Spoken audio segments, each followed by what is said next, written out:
Capítulo 13. No sepa tu mano izquierda lo que da tu mano derecha. Hacer el bien sin ostentación. Los infortunios ocultos. La ofrenda de la viuda. Invitar a los pobres y a los lisiados. Dar sin esperar retribución. Instrucciones de los espíritus, la caridad material y la caridad moral. La beneficencia. La piedad. Los huérfanos. Beneficios que se pagan con ingratitud. Beneficencia exclusiva. Hacer el bien sin ostentación. 1. Tened cuidado de no practicar las buenas obras delante de los hombres para que éstos las vean, de lo contrario no recibiréis la recompensa de vuestro Padre que está en los cielos. Por lo tanto, cuando des limosna, no hagas sonar la trompeta delante de ti, como hacen los hipócritas en las sinagogas y en las calles, para ser honrados por los hombres. En verdad os digo, que ellos ya han recibido su recompensa. Tú, en cambio, cuando des limosna, que no sepa tu mano izquierda lo que hace tu mano derecha, para que la limosna permanezca en secreto, y tu Padre, que ve lo que ocurre en secreto, te recompensará. San Mateo, 6, 1-4. 2. Cuando Jesús descendió del monte, lo siguió una gran multitud. En ese momento, un leproso fue a su encuentro y lo adoró, diciendo, Señor, si quieres, puedes curarme. Jesús extendió su mano, lo tocó y dijo, quiero, queda curado. Y al instante la lepra fue curada. Entonces Jesús le dijo, mira, no se lo digas a nadie, sino ve a mostrarte ante los sacerdotes, y presenta la ofrenda que prescribió Moisés, para que les sirva de testimonio. San Mateo, 8, 1-4. 3. Hacer el bien sin ostentación es un gran mérito, ocultar la mano que da es más meritorio aún. Esto último constituye la señal indiscutible de una importante superioridad moral, porque para ver las cosas desde un punto de vista más elevado que el del común de las personas, es preciso hacer abstracción de la vida presente e identificarse con la vida futura. En una palabra, es necesario ubicarse por encima de la humanidad, a fin de renunciar a la satisfacción que deriva del testimonio de los hombres, y mantenerse en espera de la aprobación de Dios. Aquel que prefiere la adhesión de los hombres antes que la adhesión divina, demuestra que tiene más fe en aquellos que en Dios, y que atribuye más valor a la vida presente que a la vida futura, o incluso que no cree en la vida futura. Aunque manifieste lo contrario, procede como si no estuviera convencido de lo que dice. ¿Cuántos hay que solo dan con la expectativa de que quien recibe proclame por todas partes el beneficio que ha recibido? ¿Cuántos hay que públicamente donarían grandes sumas, pero que a escondidas no darían ni una sola moneda? Por ese motivo Jesús expresó, quienes hacen el bien con ostentación ya han recibido su recompensa. En efecto, aquel que busca ser alabado en la tierra por el bien que practica, ya se pagó a sí mismo. Dios no le debe nada más. Solo le queda recibir una sanción por su orgullo. Que la mano izquierda no sepa lo que da la mano derecha es una imagen que caracteriza admirablemente la beneficencia hecha con modestia. Con todo, si bien existe la modestia verdadera, también existe la falsa modestia, el simulacro de la modestia. Hay personas que ocultan la mano que da, pero que tienen el cuidado de dejar una parte a la vista, y miran alrededor suyo para verificar si alguien los ha visto ocultarla. Es una indigna parodia de las máximas de Cristo. Si los benefactores orgullosos son despreciados entre los hombres, ¿qué no sucederá delante de Dios? También ellos ya han recibido su recompensa en la tierra. Los han visto, y están satisfechos por ello. Eso es todo lo que tendrán. ¿Cuál será, entonces, la recompensa de aquel que hace pesar sus beneficios sobre quien los recibe, que en cierto modo lo obliga a dar muestras de reconocimiento, que le hace notar su posición al realzar el precio de los sacrificios que se impone para beneficiarlo? ¿O? Para ese ni siquiera existe una recompensa terrenal, porque se ve privado de la tierna satisfacción de oír que bendicen su nombre, y ese es el primer castigo para su orgullo. Las lágrimas que enjuga por vanidad, en vez de ascender hacia el cielo, caen sobre el corazón del afligido y le provocan una llaga. El bien que practicó no le produce provecho alguno, pues se lamenta de haberlo realizado. En esas condiciones, el beneficio es como una moneda falsa, no tiene valor. La beneficencia practicada sin ostentación es doblemente meritoria. Además de ser caridad material, es caridad moral, pues protege la susceptibilidad del beneficiado, le hace aceptar el beneficio sin afectar a su amor propio, y salvaguarda su dignidad humana, ya que aceptar un servicio es muy distinto que recibir una limosna. Ahora bien, ¿quién convierte el servicio en limosna, por la manera en que lo presta, humilla a quien lo recibe, y siempre hay orgullo y maldad cuando se hace objeto de humillación a un semejante. La verdadera caridad, por el contrario, es delicada, y se las ingenia para disimular el beneficio y evitar incluso las simples apariencias que pudieran causar alguna molestia, dado que las dificultades morales aumentan el sufrimiento generado por la necesidad. La verdadera caridad sabe encontrar palabras tiernas y afectuosas que predisponen favorablemente al beneficiado en relación con el benefactor, mientras que la caridad orgullosa lo abruma. La auténtica generosidad llega a lo sublime cuando el benefactor invierte los roles y encuentra medios para presentarse como beneficiado ante aquel a quien presta su servicio. Ese es el significado de las palabras: no sepa la mano izquierda lo que da la derecha. Los infortunios ocultos 4. En medio de las grandes calamidades, la caridad se conmueve, y es posible observar generosos impulsos destinados a reparar los desastres. No obstante, a la par de esos desastres generales, existen miles de desastres individuales que pasan desapercibidos, tales como los de las personas que yacen postradas en un camastro, sin quejarse. Esos infortunios discretos y ocultos son los que la verdadera generosidad sabe descubrir, sin esperar que le reclamen su atención. ¿Quién es esa mujer de aspecto distinguido, ataviada con sencillez aunque con esmero, que se hace acompañar por una jovencita vestida también modestamente? Entra en una vivienda de sórdida apariencia, en la que sin duda la conocen, pues cuando ingresa la saludan con respeto. ¿A dónde se dirige? Sube hasta el desván, donde yace una madre de familia, rodeada de niños pequeños. Su llegada hace brillar la alegría en aquellos rostros demacrados. Es porque fue a aliviar todos sus dolores. Lleva lo que necesitan, sazonado con palabras tiernas y consoladoras, que hacen que sus protegidos, que no son profesionales de la mendicidad, acepten el beneficio sin sonrojarse. El padre está en el hospital, y en tanto que él permanece allí, la madre no consigue abastecer sus necesidades. Gracias a esa buena mujer, aquellos pobres niños ya no sentirán frío ni hambre, concurrirán a la escuela con abrigo, y para los más pequeños, el seno que los amamanta no habrá de secarse. Si alguno de ellos se enferma, no le faltarán los cuidados materiales que pudiera necesitar. De ahí, la benefactora se dirige al hospital, para llevar al padre un poco de aliento, y tranquilizarlo sobre el estado de la familia. En la esquina la espera un carruaje, un verdadero almacén con todo lo que destina a sus protegidos, que reciben sucesivamente su visita. No les pregunta cuál es la creencia que profesan, ni cuáles son sus puntos de vista, pues para ella todos los hombres son hermanos e hijos de Dios. Concluido el recorrido, se dice a sí misma: comencé bien mi día. ¿Cuál es su nombre? ¿Dónde vive? Nadie lo sabe. Para los desdichados es un nombre que nada sugiere. No obstante, es el ángel de la consolación. Por la noche, un concierto de bendiciones en su favor se eleva hacia el Creador. Católicos, judíos, protestantes, todos la bendicen. ¿Por qué usa ese traje tan sencillo? Para no ofender a la miseria con su lujo. ¿Por qué se hace acompañar de su joven hija? Para enseñarle cómo se debe practicar la beneficencia.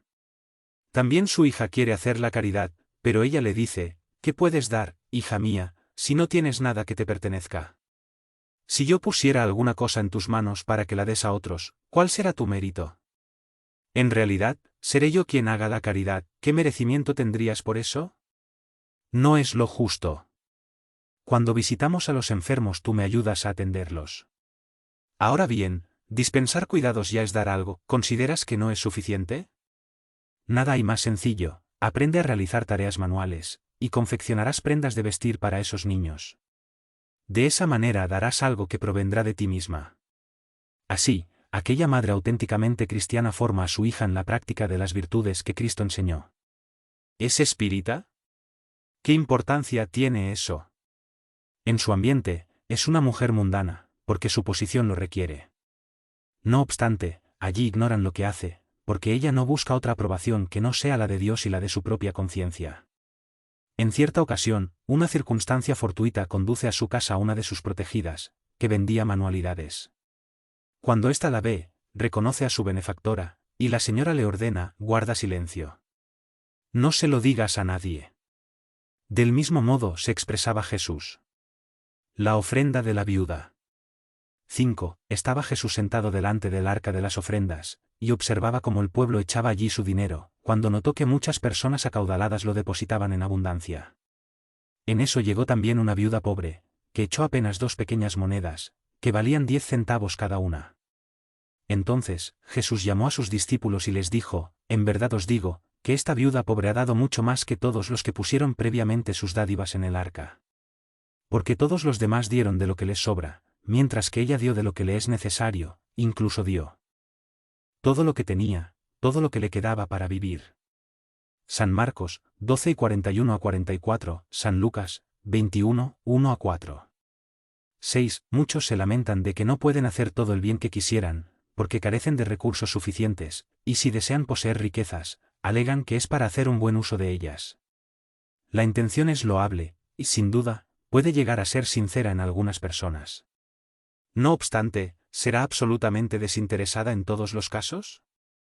No habrá quienes, animados por el deseo de hacer el bien a sus semejantes, prefieran comenzar por hacerlo a sí mismos, proporcionarse algunas otras satisfacciones, disfrutar algo de lo superfluo que por el momento no tienen, y destinar el resto a los pobres. Esta segunda intención, que tal vez no conozcan, pero que hallarían en el fondo de sus corazones si lo auscultaran minuciosamente, anula el mérito de la intención, porque la auténtica caridad piensa en los otros antes de pensar en sí misma. Lo sublime de la caridad, en ese caso, consistiría en que el hombre buscase mediante su propio trabajo, mediante el empleo de sus fuerzas, de su inteligencia y de su talento, la obtención de los recursos que le faltan para llevar a cabo sus generosas intenciones. En eso consistiría el sacrificio más grato al Señor. Lamentablemente, la mayoría sueña con los medios más fáciles y rápidos para enriquecerse, y corre detrás de quimeras tales como el descubrimiento de tesoros, de alguna oportunidad circunstancial favorable, de recibir una herencia inesperada, etc. ¿Qué se puede decir de aquellos que esperan encontrar, en los espíritus, a los auxiliares que los secunden en investigaciones de esa naturaleza?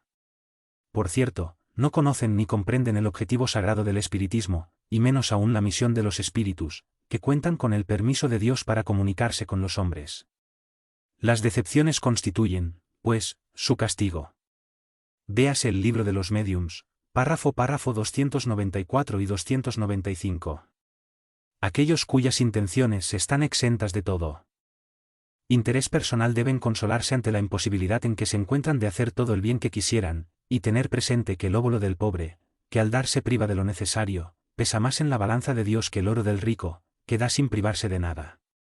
Grande sería la satisfacción, sin duda, si pudiéramos socorrer en gran escala la indigencia, pero si esa satisfacción nos es negada, debemos resignarnos y limitarnos a hacer lo que está a nuestro alcance. Por otra parte, ¿acaso las lágrimas solo se enjugan con oro? ¿Debemos permanecer inactivos cuando no disponemos de dinero? No, pues quien se propone con sinceridad ser útil a sus hermanos, habrá de encontrar 1000 ocasiones para ello. Si las busca, las encontrará. Si no lo logra de un modo, lo hará de otro, porque no hay nadie a quien, en pleno goce de sus facultades, le resulte imposible prestar algún servicio, brindar un consuelo, aliviar un padecimiento, sea físico o moral, realizar un esfuerzo en bien del prójimo. A falta de dinero, ¿no cuenta acaso con su trabajo, con su tiempo, incluso con su descanso, de los que puede dar una parte? También en eso consiste el óbolo del pobre, la ofrenda de la viuda. Invitar a los pobres y a los lisiados. Dar sin esperar retribución. 7. Dijo también al que lo había invitado: cuando ofrezcas una comida o una cena, no convides a tus amigos, ni a tus hermanos, ni a tus parientes, ni a tus vecinos ricos, no sea que ellos te inviten a su vez, y así retribuyan lo que recibieron de ti. En cambio, cuando ofrezcas un banquete, convida a los pobres, a los lisiados, a los cojos y a los ciegos. Y serás dichoso, porque ellos no disponen de medios para retribuirte, pues eso te será retribuido en la resurrección de los justos. Uno de los que se encontraban sentados a la mesa, al escuchar esas palabras, le dijo: dichoso el que coma pan en el reino de Dios. San Lucas, 2 y 12 a 15. 8. Cuando ofrezcas un banquete, dijo Jesús, no convides a tus amigos, sino a los pobres y a los lisiados. Estas palabras, absurdas en caso de que fueran tomadas al pie de la letra, resultan sublimes cuando indagamos su sentido.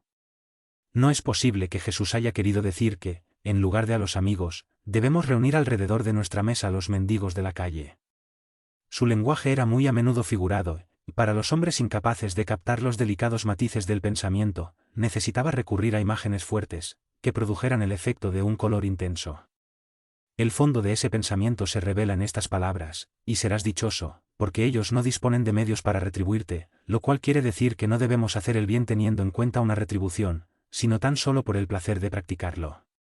A fin de ofrecer una comparación que impresionara, dijo, invita a los pobres a tus banquetes, pues sabes que ellos no te pueden retribuir. Por banquetes debe entenderse, no los alimentos propiamente dichos, sino la participación en la abundancia de la que disfrutáis. Sin embargo, aquellas palabras también pueden ser aplicadas en un sentido más literal.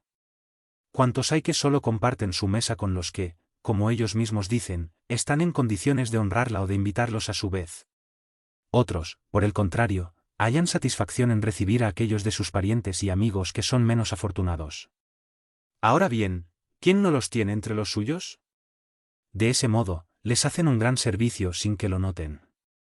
Sin necesidad de ir a convocar a los ciegos y a los lisiados, ponen en práctica la máxima de Jesús, toda vez que lo hagan con benevolencia, sin ostentación, y si saben disimular el beneficio mediante una sincera cordialidad. Instrucciones de los espíritus. La caridad material y la caridad moral. 9. Amémonos los unos a los otros y hagamos a los demás lo que nos gustaría que ellos nos hicieran. Toda la religión y toda la moral se hallan contenidas en esos dos preceptos. Si en la tierra fueran observados, todos vosotros seríais perfectos, ya no habría odios ni resentimientos. Agregaré además, ya no habría pobreza, porque de lo superfluo de la mesa de cada rico se alimentarían muchos pobres, y ya no veríais, en los lóbregos barrios donde viví durante mi última encarnación, esas pobres mujeres que arrastran consigo a niños hambrientos a los que les falta todo. Ricos. Reflexionad un poco acerca de eso. Ayudad a los desdichados lo mejor que podáis. Dad, para que Dios os retribuya un día el bien que hayáis hecho, para que encontréis, al salir de vuestra envoltura terrenal, un cortejo de espíritus agradecidos, que os recibirán en el umbral de un mundo más dichoso. Si supierais la alegría que experimenté al reencontrar en el más allá a aquellos a los había prestado servicio durante mi última vida. Así pues, amad a vuestro prójimo. Amadlo como a vosotros mismos, pues ahora sabéis que ese menesteroso al que rechazáis, sea tal vez un hermano, un padre, un amigo, al que expulsáis lejos de vosotros. En ese caso, ¿cuánta será vuestra desesperación al reconocerlo en el mundo de los espíritus? Deseo que comprendáis debidamente en qué consiste la caridad moral, esa que todos pueden poner en práctica, esa que no cuesta nada desde el punto de vista material y que, sin embargo, es la más difícil de aplicar. La caridad moral consiste en ejercer la tolerancia mutua, y es lo que menos hacéis en ese mundo inferior donde por el momento estáis encarnados. Creedme, existe un gran mérito en hacer silencio para dejar que hable otro más ignorante que vosotros. Ese es también un tipo de caridad. Saber hacer oídos sordos a una palabra burlona que se escapa de una boca habituada a denigrar. No ver la sonrisa desdeñosa con que os reciben esas personas que, muchas veces equivocadamente, se consideran superiores a vosotros, mientras que, en la vida espiritual, la única verdadera, están a veces muy por debajo. Ese es un merecimiento, no desde el punto de vista de la humildad, sino desde el de la caridad, porque no prestar atención a las equivocaciones de los demás es caridad moral. Con todo, esa caridad no debe ser un impedimento para la otra. Cuidaos, sobre todo, de no despreciar a vuestro semejante. Tened presente siempre lo que os he dicho, cuando rechazáis a un pobre, es probable que estéis rechazando a un espíritu al que habéis querido, y que de modo circunstancial se halla en una posición inferior a la vuestra. De hecho, yo he vuelto a ver aquí a uno de los que fue pobre en la tierra, a quien felizmente auxilié en algunas ocasiones, y al cual por mi parte ahora imploro asistencia. Recordad que Jesús dijo que todos somos hermanos, y pensad siempre en eso antes de rechazar al leproso o al mendigo. Adiós. Tened presentes a los que sufren, y orad. Hermana Rosalía. París, 1860. 10. Amigos míos, he escuchado que muchos de vosotros se preguntan, ¿cómo voy a hacer la caridad, si en muchas ocasiones ni siquiera cuento con lo imprescindible?